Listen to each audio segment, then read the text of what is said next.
Roland Mösel, Gründer der Planetary Engineering Group Earth.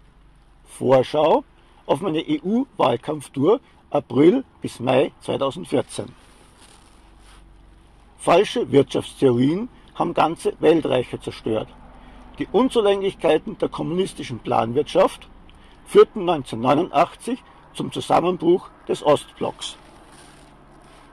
1992 eine neue weltweite Herausforderung, der erste Umweltgipfel in Rio. Ich startete 1992 mit meinem ersten Buch Aufstieg zum Solarzeitalter. Jedes Haus soll einen adäquaten Beitrag zur Gesamtenergieversorgung eines Landes leisten. Dazu gehört natürlich auch das Aufladen der Elektrofahrzeuge der Familie.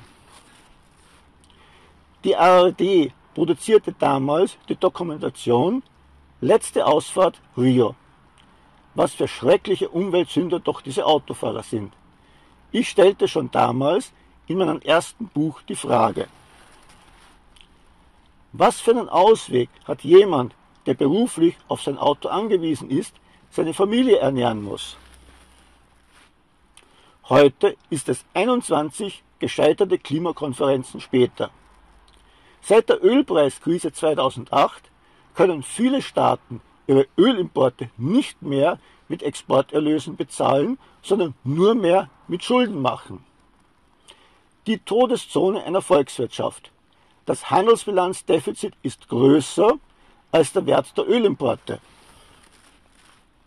Hier ein Musterbeispiel für die Entwicklung seit 1990. Oben sehen wir, wie aus einer ausgeglichenen Handelsbilanz in den 90er Jahren ein katastrophales Defizit wurde. Unten sehen wir die Entwicklung des Werts der Ölimporte. Für die Darstellung habe ich als Musterbeispiel Indien genommen. Die USA und Griechenland haben sehr ähnliche Probleme. Die Prognose der Energy Watch Group. Minus 40% Ölförderung 2030 wird ignoriert. Die Weltwirtschaftskrise 2008 wurde ausgelöst durch 4% zu wenig Öl für das 2007 übliche Preisniveau um US-Dollar 70. Während der Ostblock an einer einzigen Misskonzeption zugrunde ging, sind hier gleich zwei Misskonzeptionen, die um die Vorherrschaft streiten. Misskonzeption 1. Ewiges Wirtschaftswachstum. Das Problem existiert überhaupt nicht. Und selbst wenn es existieren würde, der perfekte Markt wird auch dafür eine perfekte Lösung finden. Misskonzeption 2. Die Grenzen des Wachstums.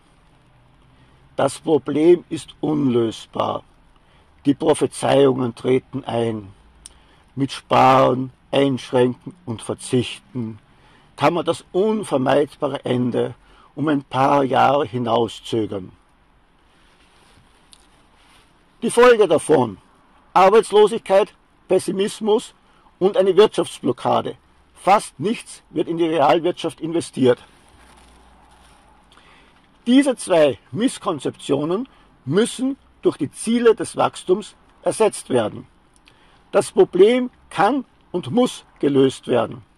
Ein tumorartig wucherndes Wachstum muss ersetzt werden durch ein gezieltes Wachstum dahingehend, was wir zum Überleben brauchen. Der totale Umstieg der Menschheit auf erneuerbare Energie und elektrische Mobilität eröffnet eine grenzenlose Zukunft für unsere Zivilisation. Was hätte eine Politik des gezielten Wachstums ab 1992 bewirken können? Eine strikt zukunftsorientierte EU-Wirtschaftspolitik hätte die EU-Autokonzerne zu neuen technischen Höchstleistungen vorangepeitscht. Spätestens 2007 hätten alle EU-Premium-Hersteller gleichwertige Fahrzeuge angeboten. Dieser Newcomer hätte niemals eine Chance gehabt, auf den Markt zu kommen. Dass dieser Tesla S alle deutschen Premium-Hersteller in der US-Zulassungsstatistik deutlich abhängt, macht ihn zum Symbol für das Versagen der EU-Wirtschaftspolitik. Heute gäbe es schon in der Mittelklasse überzeugende Angebote an Elektroautos. Neue Konzepte wie solares Bauland würden für leistbares Wohnen und eine leistbare Energiewende sorgen. Mit dem Steuersystem würden Anreize für die Ziele des Wachstums gesetzt. Wir hätten jetzt das genaue Gegenteil unserer heutigen Lage.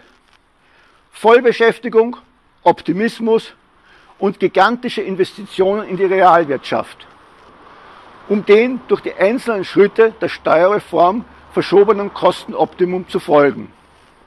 Sehen wir uns jetzt den Motor der Zukunft an, den Antrieb, welcher unsere Zivilisation zu neuen Höhen bringen wird.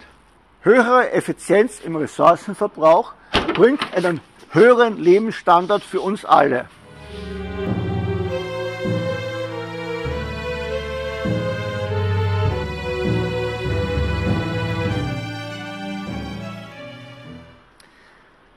Calculation Error, Menschheit am Scheideweg, Selbstzerstörung oder grenzenlose Zukunft.